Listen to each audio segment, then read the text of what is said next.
ഉറപ്പുകൾ കിട്ടിയിട്ടുണ്ട്. അത് വളരെ വ്യക്തമായി. അതുകൊണ്ടാണല്ലോ ഇപ്പോൾ തന്നെ വില വ്യത്യാസം വരാൻ, അതിനുള്ള ഡിസ്കഷനുകളും വില വ്യത്യാസം വരാൻ തുടങ്ങിയില്ല. ഇപ്പോൾ തന്നെ ഞാനിവരോടൊക്കെ ഡിസ്കസ് ചെയ്ത് കഴിഞ്ഞാണ്. കാര്യം എനിക്ക് ചെയ്യാൻ പറ്റുന്നത് മാത്രമേ ഞാൻ പറയൂ, പറഞ്ഞ കാര്യം ചെയ്തിരിക്കുകയും ചെയ്യും. അതിനൊരു വ്യത്യാസം ഉണ്ടാവില്ല. മാത്രമല്ല, ഇവിടുത്തെ നിങ്ങൾ അടുത്തടുത്ത് പരിശോധിച്ച് നമ്മുടെ ഏറ്റവും വലിയ വിഷയം എന്താ, കോട്ടയം സംബന്ധിച്ചിടത്തോളം ഇവിടുത്തെ നമ്മുടെ ടൂറിസമാണ്. ടൂറിസം രംഗത്തെ കോട്ടയം സംബന്ധിച്ചിടത്തോളം നമ്മൾക്ക് കുറേ നല്ല റിസോർട്ടുകൾ വന്നു എന്നുള്ളതല്ലാതെ അത് വ്യക്തികൾ ഉണ്ടാക്കിയിട്ടുള്ളതാണ്. ഗവൺമെന്റ് സംവിധാനത്തിൽ സെൻട്രൽ ഗവൺമെന്റിന്റെയോ സ്റ്റേറ്റ് ഗവൺമെന്റിന്റെയോ ഒരു ടൂറിസം പ്രൊമോഷൻ ആക്ടിവിറ്റീസ് ശരിക്കും പറഞ്ഞാൽ കുമരകത്തില്ല. നമുക്കത് കൊണ്ടുവരണമെന്നുണ്ടെങ്കിൽ തീർച്ചയായും സെൻട്രൽ ഗവൺമെന്റ് സഹായം വേണ്ടത്. അത് ശരിക്കും പറഞ്ഞാൽ ഈ പറയുന്ന കുമരകം മാത്രമല്ല, ആലപ്പുഴ ഉൾപ്പെടെയുള്ള മുഴുവൻ പ്രദേശങ്ങളും എടുത്തുകൊണ്ട് അവിടെ വലിയ പ്രോജക്റ്റ് ഇംപ്ലിമെന്റ് ചെയ്താൽ മാത്രമേ അവിടെ നമുക്ക് വലിയ രീതിയിൽ ഡെവലപ്പ് ചെയ്യാൻ കഴിയൂ. നിങ്ങൾക്കൊക്കെ അറിയാവുന്ന പോലെ കഴിഞ്ഞ കുറേ നാളുകൾക്ക് മുമ്പ് ഇന്ത്യൻ പ്രസിഡന്റും പ്രധാനമന്ത്രിയൊക്കെ വന്ന് താമസിച്ചപ്പോഴാണ് ഈ പറയുന്ന നമ്മൾ കുമരകം എന്ന് പറഞ്ഞാൽ അറിയാൻ വേണ്ടി പോലും തുടങ്ങിയത്.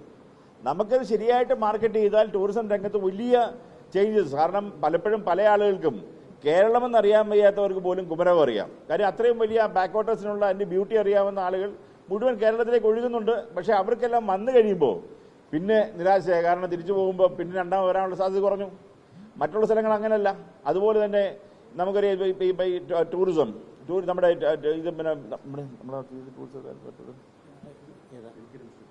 പിൽഗ്രിം ടൂറിസം സർക്യൂട്ട് ഉണ്ട്.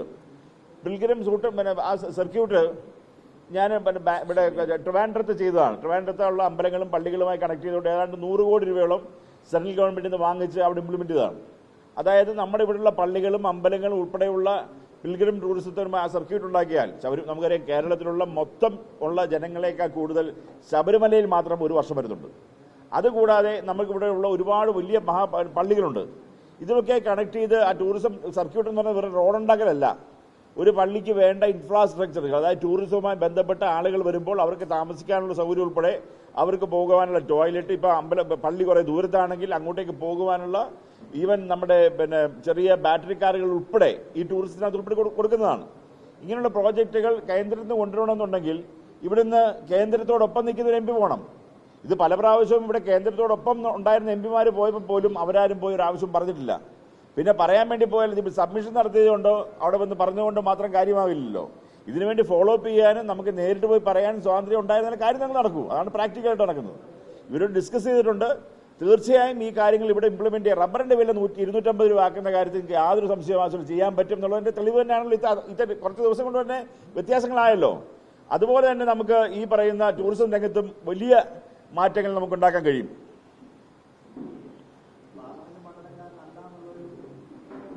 ഏതാണ്ട് 25 വർഷം 30 വർഷമായിട്ട് ഞാൻ ഇവിടെ തന്നെ ഉണ്ട്.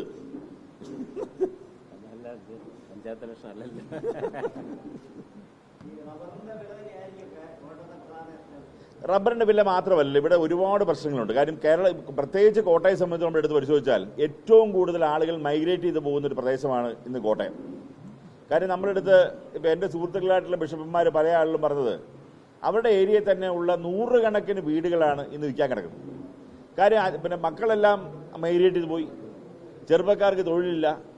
അവർ ഓട്ടോമാറ്റിക്കലി ഇവിടുന്ന് പഠിക്കാൻ വേണ്ടിയാണെങ്കിൽ പോകുന്ന ഒരു കുട്ടിയെ എടുത്ത് പരിശോധിച്ചാൽ അവർ എന്തെങ്കിലും മാർഗം ഉണ്ടെങ്കിൽ തമിഴ്നാട്ടിലോ കർണാടകത്തിലോ പഠിക്കാൻ വേണ്ടി പോവുക, ജോലിയാണെങ്കിൽ എങ്ങനെയെങ്കിലും ഇന്ത്യ വിടുക അല്ലെങ്കിൽ കേരളം വിടുക എന്നുള്ളൊരു നിലപാടാണ് എടുക്കുന്നത്. ഇപ്പം കേരളത്തിൽ തന്നെയുള്ള അതിനുള്ള സാഹചര്യം നമുക്ക് ഉണ്ടാക്കിയെടുക്കുവാൻ വിദ്യാഭ്യാസത്തിനുള്ള സാഹചര്യം ഇപ്പോൾ സെൻട്രൽ ഗവൺമെന്റിന്റെ രാജീവ് ചന്ദ്രശേഖരന്റെ നേതൃത്വത്തിൽ ഒരുപാട് പുതിയ തൊഴിലധിഷ്ഠിത കോഴ്സുകളും കാര്യങ്ങളൊക്കെ വരുന്നുണ്ട്. ഗവൺമെന്റ് ഓഫ് ഇന്ത്യ പുതിയ ഒരുപാട് പ്ലാനുകൾ ചെയ്തുകൊണ്ടുവന്നിരിക്കുകയാണ്. കാര്യം കേരളത്തിലെ ആളുകൾ മൈഗ്രേറ്റ് ചെയ്ത് പോകാതെ നിൽക്കാനുള്ള സാഹചര്യം നമുക്കിവിടെ ഉണ്ടാക്കിയെടുക്കാൻ കഴിയണം. കാര്യം ഇവിടുത്തെ നമുക്കിപ്പോൾ പലരും ഇപ്പോൾ വൃദ്ധസദനങ്ങൾ കൂടിക്കൊണ്ടിരിക്കുക. ആ സാഹചര്യം നമുക്ക് മാറ്റാൻ കഴിയണമെന്നുണ്ടെങ്കിൽ ഈ മറ്റുള്ള സംസ്ഥാനങ്ങളിലുള്ള തൊഴിൽ സാധ്യത പോലെ ഡെവലപ്മെന്റുകൾ പോലെ നമുക്കിവിടെ കൊണ്ടുവരാൻ കഴിയണം. ഇപ്പം ഇന്ത്യക്ക് സ്വാതന്ത്ര്യം കിട്ടിയിട്ട് ഇത്രയും വർഷങ്ങളായിട്ട് കേരളത്തിലുള്ള വ്യവസായ സ്ഥാപനങ്ങൾ അടച്ചുപോയതല്ലാതെ ഒരെണ്ണം പോലും തുറക്കാൻ നമുക്ക് കഴിഞ്ഞിട്ടില്ല. സത്യമാണത്. പക്ഷെ അതേ സമയത്ത് നമ്മൾ പലതരത്തിലുള്ള കുറ്റങ്ങൾ കേരളത്തിൽ നമ്മൾ പറയുമ്പോൾ നരേന്ദ്രമോദി സർക്കാർ ഇന്ന് കർണാടകയിലാണെങ്കിലും തമിഴ്നാട്ടിലാണെങ്കിലും മറ്റുള്ള എല്ലാ സ്റ്റേറ്റുകളിലും ഒരുപാട് ഫാക്ടറികളും സ്ഥാപനങ്ങളും വന്നുകൊണ്ടിരിക്കുകയാണ്.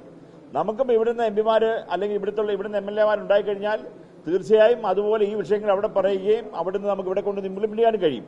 അത് നടപ്പിലാക്കാൻ തീർച്ചയായും എൻ്റെ ഭാഗത്തുനിന്നുള്ള എല്ലാ ശക്തമായ ഇടപെടലുകൾ ഉണ്ടാകുന്നെല്ലാം നടപ്പിലാക്കിയിരിക്കും.